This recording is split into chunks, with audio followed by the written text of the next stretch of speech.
তোমার চাকরিটা হয়ে গেলে আমরা দুজনে বড় একটা ফ্ল্যাট নিব। আরে ওটা কারে দেখলাম, জীবন মনে হয়? আরে হ্যাঁ, ওটা তো জীবনই মনে হইতেছে, যাই তো দেখি। আচ্ছা তুমি একটু দাঁড়াও, আমি ওর সাথে দেখা করে আসতেছি। আচ্ছা ঠিক আছে, আমি এখানে ওয়েট করতেছি, তুমি কথা বলে আসো। আচ্ছা দাঁড়াও। এই জীবন, আরে বৃষ্টি, তুমি? তুমি কি জানো তোমার সাথে রিলেশন ব্রেকআপ করে আমি অনেক ভালো করছি। বৃষ্টি, তুমি একটু কথাবার্তা সাবধানে বলো। এলাকায় থাকতে তো অনেক ফাপড় দিতি যে তুই এটা করবি সেটা করবি, আর এখন কি করতেছিস তুই? আর শোন, তোর একটা কথা বলি, ওই দেখ আমার পিছনে আমার বয়ফ্রেন্ড, তোর থেকে কত সুন্দর, স্মার্ট, হয় তোর থেকে অনেক সুন্দর। আর আজকে হয় যাবে বড় একটা কোম্পানিতে ইন্টারভিউ দিতে, বুঝছস? আর ওর স্যালারি কত জানিস? 2 লক্ষ টাকা। আর শোন, আমার বয়ফ্রেন্ডের যদি জবটা হয়ে যায়, এর থেকেও সুন্দর একটা গাড়ি কিনবো, আর গাড়িটা কিনে সেই গাড়ির ড্রাইভার তোকে বানাবো। তখন আর তোর এই রাস্তাঘাটে এভাবে গাড়ি পরিষ্কার করতে হইব না। আর শোন, এই গাড়ি পরিষ্কার করে যে টাকা পাস না, তার থেকে বেশি টাকা আমি তোকে দিব। যেহেতু তুই আমার এক্স বয়ফ্রেন্ড, তাহলে আমার একটা দায়িত্ব আছে। আমার তো অনেক লেট হয়ে যাচ্ছে।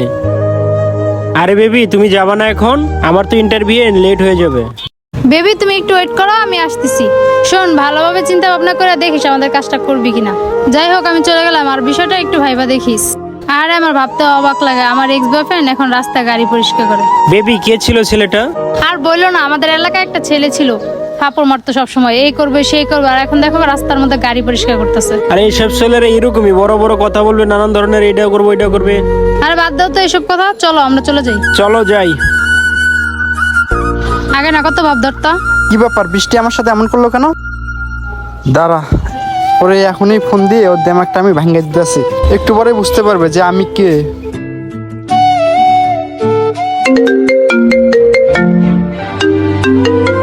বেবি, যেখানে আমার ইন্টারভিউ দেওয়ার কথা ছিল না, সেখান থেকে আমার একটা ফোন আসছে। আচ্ছা ঠিক আছে, তাহলে ফোনটা ধরো। হ্যাঁ জি স্যার, বলেন। তোমার যে কোম্পানিতে আজকে ইন্টারভিউ দেওয়ার কথা ছিল, সেই কোম্পানির অনার বলছি আমি। হ্যাঁ স্যার, আমি চিনতে পারছি, আমাকে 5 মিনিট সময় দেন, আমি আসতেছি।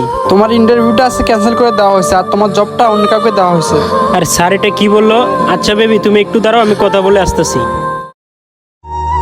স্যার, আমার ইন্টারভিউটা কেন ক্যান্সেল করলেন? মিস্টার সোহেল, তুমি কোনো টেনশন করো না, তোমার জন্য আর একটা জব আমার কোম্পানিতে আছে, আর তুমি চাইলে সেই চাকরিটা করতে পারো। আচ্ছা কি কাজ স্যার, একটু বলেন তো দেখি।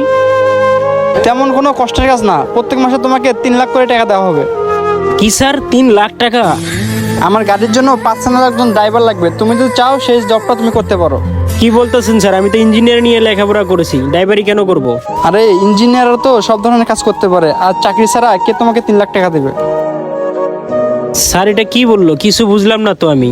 কি ব্যাপার, সোহেল এভাবে দাঁড়ায় আছে কেন? যা দেখি তো কি হয়েছে বেবি। যে কোম্পানিতে ইন্টারভিউ দেওয়ার কথা ছিল না, ওখান থেকে স্যারে ফোন দিছিল।